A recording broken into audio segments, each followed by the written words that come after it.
Film pertamanya sempat jadi film terlaris panjang masa sebelum digeser Avengers Endgame. Gak heran kalau Avatar The Way of Water lumayan dinanti penonton. Terlebih buat mereka yang gak bisa lupa betapa megahnya sajian visual yang dikasih James Cameron di film pertamanya. Gue pribadi punya kesan pertama yang bagus ke film ini. Kelihatan jelas kalau James Cameron yang masih duduk di kursi sutradara berusaha nambah dosis lebih tinggi untuk urusan tata produksi film ini. Terasa banget lebih megah dan juga lebih lengkap. Di film kedua Avatar ini cerita berfokus pada kehidupan Jack Sully dan Neytiri setelah mereka menikah. Jack bersama istri dan anak-anaknya pindah ke tempat baru bergabung dengan bangsa Na'vi yang mendiami area pantai dan memiliki kemampuan menjelajah lautan. Kehidupan damai dan indah mereka sayangnya kemudian diganggu oleh pasukan marinir yang memburu Jack karena ulahnya di film sebelumnya. Aspek naratifnya terasa lebih emosional karena punya lebih banyak dimensi cerita. Jahitan plotnya terasa organik biarpun harus diakui pace ceritanya sedikit lambat terutama mendekati puncak konflik. Bagian payoff-nya masih berhasil membuat penontonnya tersentuh berkat pembangunan setup cerita yang lumayan proper. Meskipun gue sendiri ngerasa bagian akhir film ini mestinya bisa lebih baik lagi. Senjata andalan film ini jelas bagian visual dan sinematografinya.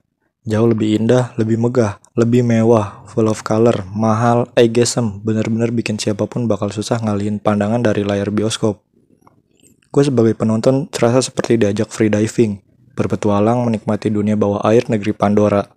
Maka dari itu menurut gue kalian yang berencana nonton ini akan sangat jauh lebih baik kalau kalian nonton film ini di layar sebesar-besarnya atau ke versi 3D filmnya atau bahkan yang 4D-nya. Ensemble cast-nya juga berhasil tampil apik di sepanjang film, terutama duet Sam Worthington dan Zoe Saldana, yang tetap jadi pasangan Jack Sully dan Neytiri di film ini, di mana keduanya sukses jadi karakter ujung tombak dengan segala kelebihan dan acting yang powerful juga emosional.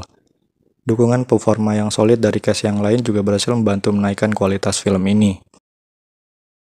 Walaupun punya jarak yang lumayan jauh dari film pertamanya, gue masih terasa terpuaskan sama film kedua Avatar-nya James Cameron ini.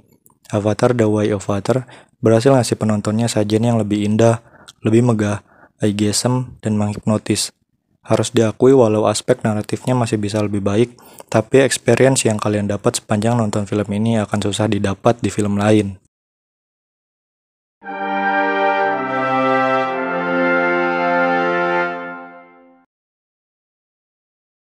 Segitu aja buat video review hari ini. Makasih yang udah nonton. Jangan lupa like kalau kalian suka video ini. Juga subscribe channel ini supaya kalian gak ketinggalan video-video baru.